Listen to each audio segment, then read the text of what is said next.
सुकीमेची moonlight fantasy season 2 episode 12 की शुरुआत में हम लोग एक और को देखते हैं जो कि डेमी प्लेन में एक फॉरेस्ट में दौड़ रहा होता है और तभी अचानक से वहां पर एक भालू आकर उस औरत के ऊपर हमला करके उसके वेपन को दूर फेंक देता है और उसे कहते हैं कि हम तुम्हारी गलती को माफ कर देंगे अगर तुम इस जंगल से निकल जाओगे तो, इसलिए अभी निकल जाओ। ये सुनकर अब वो औरत वहां से चला जाता है। अगले सीन में टोमो माकोटो को जाकर बताती है कि एक बेयर ने और वुल्फ ने जंगल में औरत के ऊपर हमला करके उसे धमकी दी है और क्योंकि शी की एकेडमी में जा चुका है तो एम्मा उस औरत को ट्रीट कर रही है। तो माकोटो पूछते है कि उसके ऊपर हमला कहाँ पर हुआ था, जिस पर वो कहती है कि नॉर्थ में। वो सुनकर माकोटो कहते हैं कि ये तो काफी पास में है, क्या ये जो डेमी प्लेन में जो वेदर चेंज हो रहा है उसकी वजह से है? अगर मैं मिस्ट गेट को सही जगह पर लगा दूंगा तो वेदर वापस से ठीक हो जाएगा, है ना? तो टोमो कहती है हाँ शायद से, लेकिन अभी हम लोग को उन बीस्ट को संभालना चाहिए पहले। तो मियो कहती है कि मैं भालू को मार के उसका खाना बना दूंगी। तो माकोटो से कहते हैं नहीं ऐसा मत करना, क्योंकि जापान में कुछ जगह में भालुओं को होली माना जाता है और वुल्फ को जंगल का राजा। पहले हम लोग को उनसे कम्युनिकेट करने की कोशिश करनी चाहिए। मैं जाकर उनसे बात करता हूँ क्योंकि मेरे लिए वो स्पेशल है, बिल्कुल फैंटेसी के ड्रैगन्स की तरह ही मैं उन्हें एडमायर करता हूँ। ये सुनकर टोमो से कहती है कि अगर आपको ड्रैगन्स पसंद है तो आपके सामने मैं भी तो हूँ।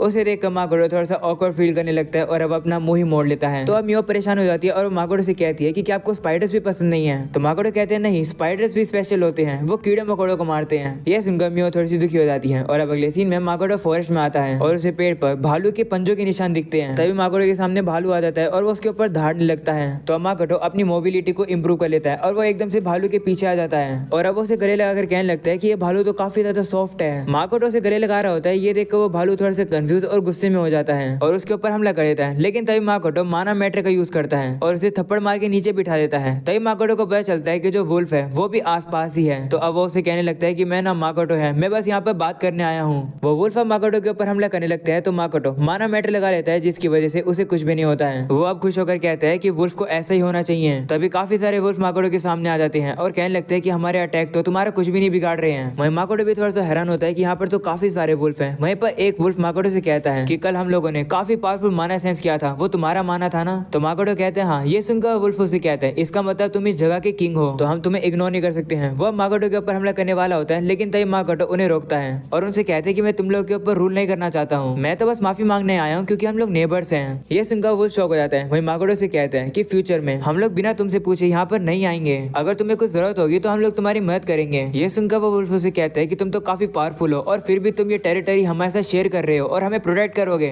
तो माकोटो कहते हैं कि प्रोटेक्ट नहीं बल्कि को एग्जिस्ट। मैं चाहता हूँ कि अभी जैसे तुम लोग इस फॉरेस्ट को प्रोटेक्ट कर रहे हो वैसे हमेशा करते रहो। तो वुल्फ कहता है इससे तुम्हारा क्या फायदा होगा? तो माकोटो कहते हैं कि कोई फायदा नहीं, मैं तो बस चाहता हूँ कि हम लोग दोस्त बने, मैं तुम्हारा इस जंगल का और भालू का दोस्त बनना चाहता हूँ। ये सुनकर वो वुल्फ काफी ज्यादा कंफ्यूज हो जाता है। तभी हम लोग देखते हैं कि वहाँ पे एक काफी बड़ा भालू माकोटो की तरफ आने लगता है और उसे कहते हैं कि दखल अंदाजी देने के लिए माफी चाहता हूँ, मैं तुमसे इम्प्रेस्ड हुआ, तुम मुझे ब्राउनी बुला सकते हो। वही हम लोग उस भालू को देखते हैं जो कि उस बड़े से भालू के ऊपर चढ़ जाता है। तभी वो वुल्फ माकोटो से कहता है कि ठीक है हम लोग तुम्हारी काइंडनेस एक्सेप्ट करेंगे और तुम्हारे दोस्त बनेंगे और तुम्हारे कंट्रोल के बिना इस जंगल पर राज करेंगे। तो माकोटो कहते हैं ठीक है। वहीं पर अब वो वुल्फ कह रहा होता है कि माकोटो काफी इंटरेस्टिंग है, मुझे ये नहीं पता है कि आसमान में जो उड़ता है वो इस चीज को एक्सेप्ट करेगा या फिर नहीं। तो ब्राउनी कहता है कि उसे इग्नोर करो, अगर उसे इन्वॉल्व होना होगा तो वो अपने आप सामने आ जाएगा। जिसके बाद वो लोग माकोटो से कहते हैं ठीक है सर, हम लोग आपके साथ काम करने के लिए वेट करेंगे। तो माकोटो भी कहते हैं ठीक है। और अब हम लोग को पता चलता है कि डेमी प्लेन के अंदर ये वुल्फ की जो जंगल है एक सेंचुरी के तौर पर एस्टेब्लिश्ड हो गई है। अगले सीन में माकोटो टोमो और कोमोई के साथ होता है और वो उन्हें डांट रहा होता है क्योंकि वो लोग पेड़ से काफी सारे फल तोड़ रहे होते हैं। तभी अचानक से वहाँ पर एक काफी बड़ी बर्ड आ जाती है जिसे देखकर सभी हैरान हो जाते हैं। टोमो उसे देखकर लड़ने के लिए तैयार हो जाती है, लेकिन तभी वो बर्ड टोमो को रोकता है और उसे कहता है कि मैं तो बस तुम्हारे राजा से मिलने आया हूँ क्योंकि वुल्फ ने मुझे बताया है कि क्या हुआ है, रुको मैं नीचे आता हूँ। ऐसा बोलने के बाद वो वहाँ से गायब हो जाता है। टोमो अब कहने लगती है कि ये तो काफी अजीब क्रिएचर था, पता नहीं डेमी प्लेन के अंदर और कौन कौन से क्रिएचर छुपे हुए हैं, मास्टर आपका वर्ल्ड काफी कमाल का है। ये सुनकर माकोटो से कहता है कि तुम्हारा वर्ल्ड भी तो है। तभी हम लोग देखते हैं कि वो बर्ड छोटा होकर आ जाता है और पेड़ पर बैठ जाता है, जिसे देखकर माकोटो हैरान हो जाता है। वहीं पर वो बर्ड माकोटो से कहता है कि मैं इस फॉर्म में आपसे बात करूंगा। तो माकोटो कहते हैं ठीक है, तुमसे मिलकर अच्छा लगा, मैं नाम माकोटो है। तो बर्ड कहता है मैं बोल्डर बर्ड हूँ, आसमान और माउंटेन्स का रूलर। वो सुनकर माकोटो कहता है कि मैंने रॉक्स बर्ड का नाम तो सुना है लेकिन बोल्डर बर्ड नहीं सुना। तो अब वो बर्ड माकोटो से कहने लगता है कि मैं आपके लिए आसमान में निगरानी रखना चाहूंगा,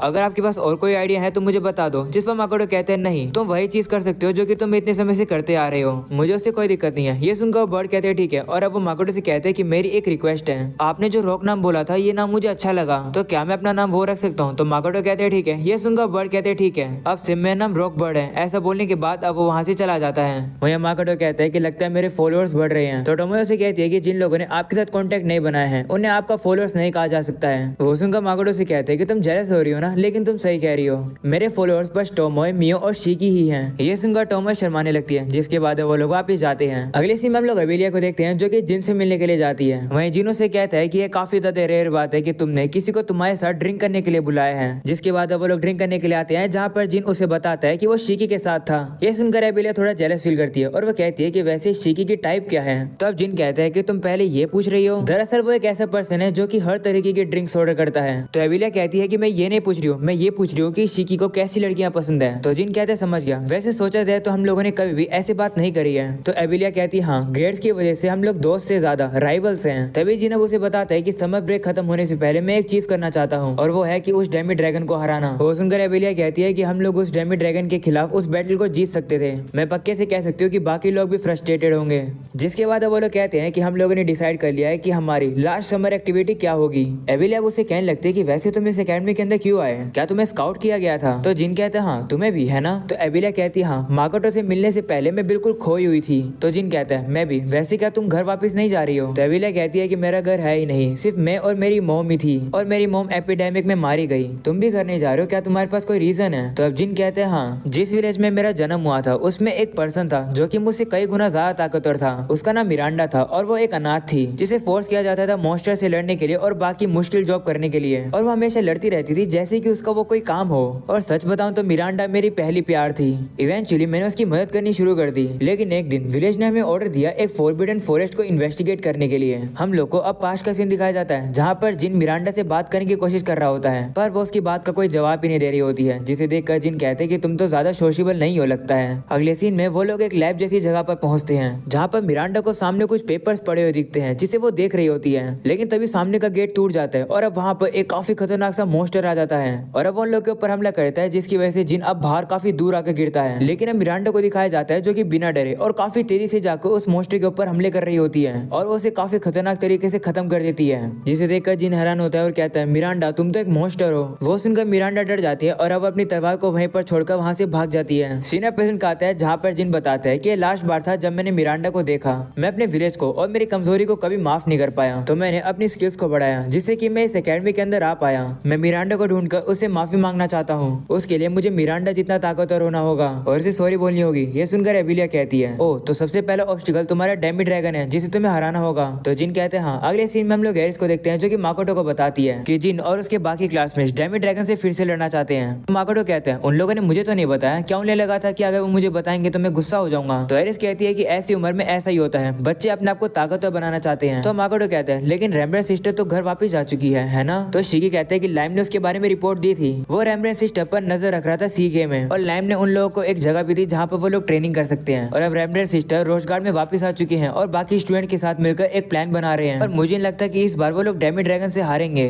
तो माकोटो कहते हैं ठीक है उन लोग को डेमी ड्रैगन से लड़ने दो, लेकिन इस बार एरिस उन लोगों के ऊपर नजर नहीं रखेगी। तभी एरिस कहती है कि सभी लोग के लिए थोड़ा सा खतरा है क्योंकि इस बार वहाँ पर काफी सारे डेमी ड्रैगन हैं, वो भी पूरा झुंड। ये सुनकर माकोटो शौक होता है और कहता है कि एक दिखना ही अनयूजुअल होता है। तो अब शिकी कहते हैं मुझे नहीं लगता कि ये कोई कोइंसिडेंट है, अगर आप परमिशन दो तो मैं जाकर उस एरिया को इन्वेस्टिगेट करता हूँ। तो माकोटो कहते हैं ठीक है, स्टूडेंट्स को एक डेमी ड्रैगन से लड़वा देंगे और पूरे झुंड को मैं संभाल लूंगा, वैसे भी मुझे अपना माना मैटर टेस्ट करना है। ये सुनकर एरिस कहती है कि अगर आप उन सभी डेमी ड्रैगन से लड़ने वाले हो तो इसका मतलब उन लोग की आज खैर नहीं। और अब अगले सीन में शिकी जंगल में आता है और सामने वो एक रिचुअल को देखकर कहते हैं कि क्या ये सीक्रेट ट्रेजर है, ये तो एलिसियोन का सीक्रेट ट्रेजर है, द स्केप्टर्स ऑफ ड्रैगन। मुझे लगा था कि ये खो गया है, जब नेशन डिस्ट्रॉय हुआ था तब। वो माकोटो को टेलीपैथी के जरिए कांटेक्ट करता है और माकोटो से पूछता है क्या आपको कोई खून के धब्बे या फिर ऑल्टर दिखे हैं। तो माकोटो कहते हैं हाँ, तुम्हें भी दिखे क्या। तो शिकी कहते हैं हाँ, लगता है किसी ने रिचुअल करके सीक्रेट ट्रेजर को एक्टिवेट किया है और इसी से ही सारे डेमी ड्रैगन समन हुए हैं और लगता है ये काम डीमंस का है। ये सुनकर माकोटो से कहता है कि अपनी इन्वेस्टिगेशन को जारी रखो, मैं जाकर डेमी ड्रैगन के झुंड को संभालता हूँ। अगले सीन में माकोटो डेमी ड्रैगन के झुंड के पास आता है और एक डेमी ड्रैगन को वो साइड में कर देता है जिससे कि उसके स्टूडेंट उससे लड़ सके। ऐसा करने के बाद माकोटो माना मैटर से एक रास्ता बना देता है जिसके ऊपर से वो चलकर जाता है और कहता है कि मैं विंड मैजिक यूज नहीं कर सकता हूँ, लेकिन इसका यूज करके मैं हवा में भी ट्रेवल कर सकता हूँ। जिसके बाद माकोटो डेमी ड्रैगन्स के झुंड के बीच में चला जाता है, जिसे देखकर सभी ड्रैगन्स गुस्सा हो जाते हैं और वो माकोटो के ऊपर फायर से हमला करते हैं। पर माना मैटर की वजह से माकोटो को बिल्कुल भी कुछ नहीं होता है, जिसे देखकर माकोटो कहता है कि जितना मैंने सोचा था उससे भी ज्यादा ताकतवर है ये माना मैटर। तो ऐसा बोलने के बाद अब वो डेमी ड्रैगन से लड़ने के लिए चला जाता है। अगले सीन में हम लोग शिकी को देखते हैं जो कि कुछ डीमंस को हरा देता है और कहता है कि मैंने सुना है कि करंट डीमन लॉर्ड एक एक्सेप्शनल लीडर है। मैं सरप्राइज हूँ कि कुछ डीमन उसे अपोज कर रहे हैं। तो एक डीमन कहता कहता है कि हम लोग डीमन लॉर्ड को हेट करते हैं क्योंकि वो एक एक्सेप्शनल किंग है, ऑर्गेनाइजेशन ऐसी है। ये सुनकर शिकी कहता है कि वो लोग सीक्रेट ट्रेजर के साथ भाग गए और मुझे इन्फॉर्मेशन की डिटेल पूरी अच्छे से मिली ही नहीं। जब तक फुल इन्फॉर्मेशन नहीं है मैं मास्टर को रिपोर्ट नहीं कर सकता हूँ।